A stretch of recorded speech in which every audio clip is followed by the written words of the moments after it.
Late ko na nga na-edit yung video na to. Nung mga oras nga na to, kakagising lang namin. At buti na lang nga, nag-rest day si Daddy.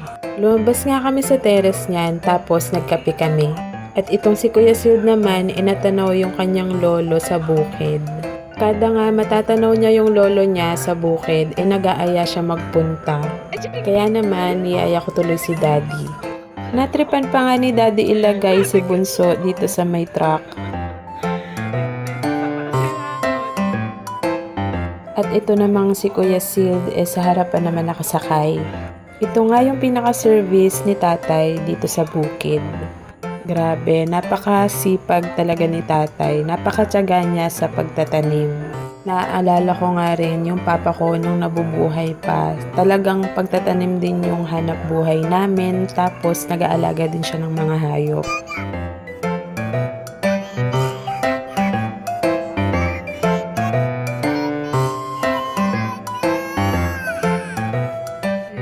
Mga bandang hapon naman, nagaya naman to si Dading mamasyal. Actually, hindi lang para mamasyal. May bibili rin kasi talaga siya. Gusto niya kasing bumili ng mga bagong pantalon niya para pang trabaho. At syempre, kung bibili siya, bibili rin ako, charing. At pagdating nga namin sa SM, nag-CR nga muna kami. At dahil hindi pa nga kami nagla-lunch, naghanap na muna kami kung saan kami kakain. Bago nga kami umalis kanina sa bahay, talagang pinilit ko makapag-pump ng gatas para may dedehin yung anak ko. Pure breastfeeding pa kasi yung aming bunso.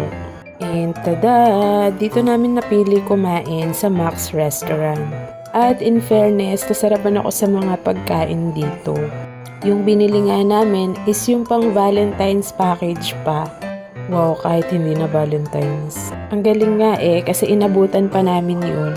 Hindi nga namin naubos yung chicken dyan kaya tinake out pa namin. Pati yung fruit salad hindi rin namin nakain kaagad kaya sa labas na lang namin kinain. At saka frozen din yung fruit salad kaya hindi agad matutunaw.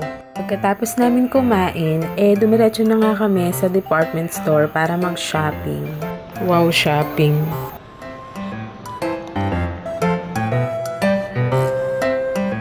Kahit nga saglit lang kami lumabas, nag-enjoy naman kami. At kasama nga sa plano, magpapamassage kami after namin mamili. Dito nga kami madalas sa Rest and Go nagpapamassage. Hard yung pinili ni Daddy na massage chair at ako naman is yung normal lang. First time nga ni Daddy na itry yung hard na massage chair, kaya naman sabi nga niya hindi daw siya nakatulog.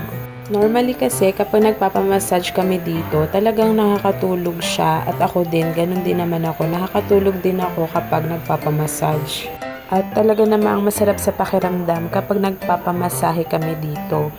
Parang ang walang panahon na nag-SM kami na hindi kami dumaan dito sa Rest and Go. And usually, 1 hour yung pagpapamasahe namin. Sabi ko nga sa kanya, itry niya din yung totoong masahe. Dahil siguradong mas masarap sa katawan yun. Kaya one time baka magpamasahe kami, yung totoong masahe naman. Pagkatapos naman namin sa masahe, naghanap naman kami ng makakainan. Syempre, dapat magmerienda after mamasahe. Nag-ikot talaga kami at naghanap talaga ako ng gusto kong kainin. At nakita ko nga itong avocado.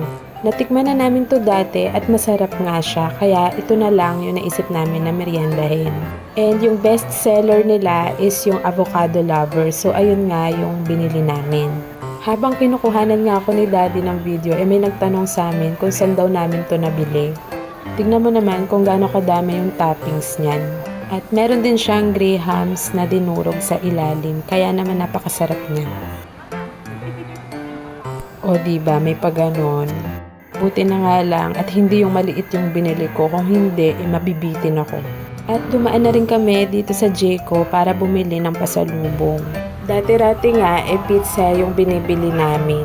At para maiba naman, ito namang Jayco donut yung aming itatry na ipasalubong. At for the commute nga ulit tayo pauwi. Buti nga at hindi na umulan ngayong pauwi na kami. Umuulan kasi nung pumunta kami dito kaya nabasa kami kanina. Ayan, tignan mo ang ganda ng langit. So, ayun lamang. Thank you sa panonood.